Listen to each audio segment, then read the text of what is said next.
एक बार देवराज इंद्र सिंहासन पर बैठकर देवर्षि नारद को याद कर रहे थे। संयोग से देवर्षि नारायण नारायण कहते हुए मौके पर पहुंच गए। मन ही मन याद करने वाले नारद उनके पास पहुंच जाने पर उन्हें उपयुक्त सम्मान दिया गया और उन्हें पृथ्वी लोक के हालचाल के बारे में पूछा गया। नारद संसार के भिन्न भिन्न भागों में जाकर जो जो तथ्य इकट्ठा कर पाए थे उसे विस्तार से वर्णन किया।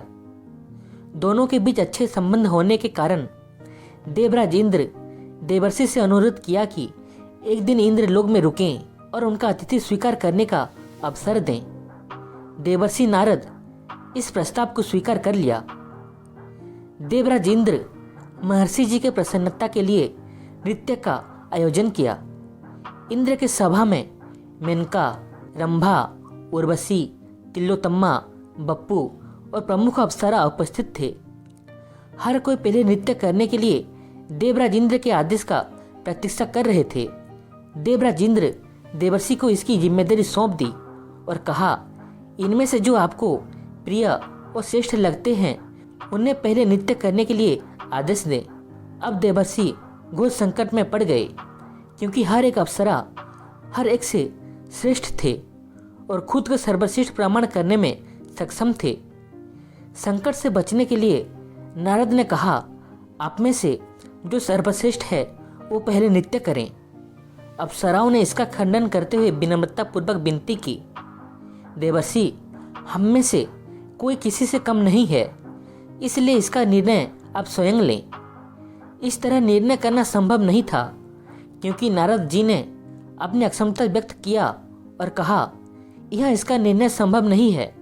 हाँ, लेकिन जो ध्यानरत ऋषि दुर्वासा के ध्यान भंग करने में सक्षम होंगे उन्हें मेरे विचार से सर्वश्रेष्ठ माना जाएगा।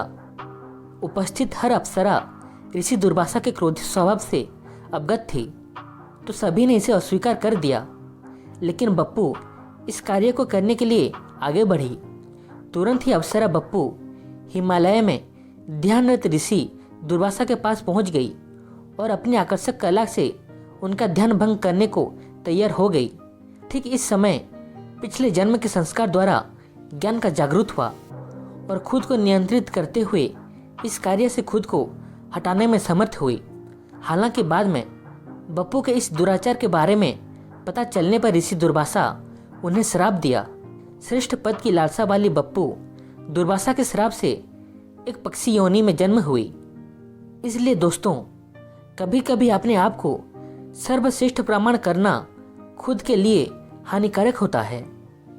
आज का श्लोक है, चित्ते भ्रांति जायते मद्यपानद भ्रांते चित्ते पाप चज्जा मुपेत्ति पापं कृत्वा दुर्गति जानतिं मूढ़ा तस्मान् मद्यं नैव पयंग न पयंग।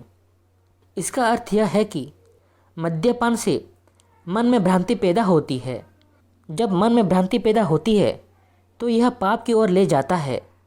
मूर्ख व्यक्ति को पाप से दुर्गति प्राप्त होती है, अतः मद्यपान करना अनुचित है।